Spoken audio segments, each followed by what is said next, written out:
uria wari mumbunge wa tene wa wadi ya ndia kinyua mbui na uria utanyetwo gukorwo gutwarwo bururi-ini wa India kwamukira urigitani makiria thutha wa kugumirwo ni ndwari. Mutongoria wa kiama kia Kenya Karua nikitie ritana kuri thirikari guthingata na kugacirithia mautungata ma ũgima wa mwĩrĩ maria maraheanwo guku bururi-ini niguo kunyihiria akenya aingi murigo munene wa guthie thabari cia nja kwamukira urigitani. I think one of the way to serve leaders who have served is to serve the community. If we equip our hospitals in Kenya, in all the counties and nationally, we will not need to raise money to go to India. We need a good health service, NHIF, and we need equipment in all our hospitals so that these journeys that are necessary now become unnecessary in the future. Nianyitetwo baru ni murugamiriri wa atumia kirinyaga Jerry Maina uria weikitie ritana kuri atongoria othe kunyitanagira na guteithanagia kuona ndwari ndicaguraga ciama kana wabici. Oho akiranira ati ni agakorwo agitwara mendekithia ma gutabania mogaruruku sekta-ini ya ũgima wa mwĩrĩ niguo gutigirira mukenya wothe ni arahota kwamukira motungata ma ũgima wa mwĩrĩ na thogora mubashirire. And also to thank my senior, Karua, for reaching out on behalf of Honorable Kinyua mbui.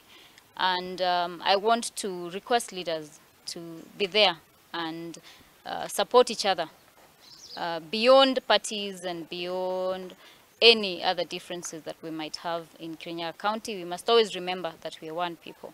And we are here today with my senior Karua and Honorable Matenge to give support to this Member of Parliament who served the people of Kirinyaga County, still pushing the Health Amendment Bill 2023.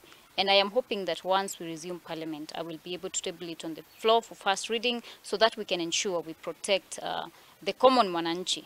Because I believe that every Kenyan has a right to access the highest level of attainable health care. Handu-ini o hau, Karua ni uritie atongoria othe a Kirinyaga kwenderethia unyitaniri wao hari kunyita mbaru MCA Mathenge hari kuregana na riendekithia ria thirikari ria kwendia kiganda kia mucere kia Mwea kuria orotete na kuga kwendia gwa kiganda kiu gutiga murimi ari thina-ini munene kuona agutigwo ari ngombo ya uria ukugura kiganda kiu. Riu akiuga ni wega kiganda kiu kwenderio arimi niguo makirugamirire o ene. I just want to second the call by Honorable Mathenge that as leaders, our unity should not end with supporting Honorable Kinyua mbui, but supporting all matters that pertain to this county and are of benefit to our people.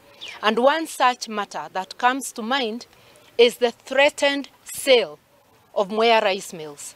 And we want to pledge here and now, we are going to unite as the leadership of Kirinyaga, the willing, to ensure that Mwea rice mill is not sold, because if it gets sold, then the rice farmer automatically becomes a slave to the person who buys. Today I know they are private millers, but prices are stabilized because the main rice farmer has a mill called Mwea rice mills.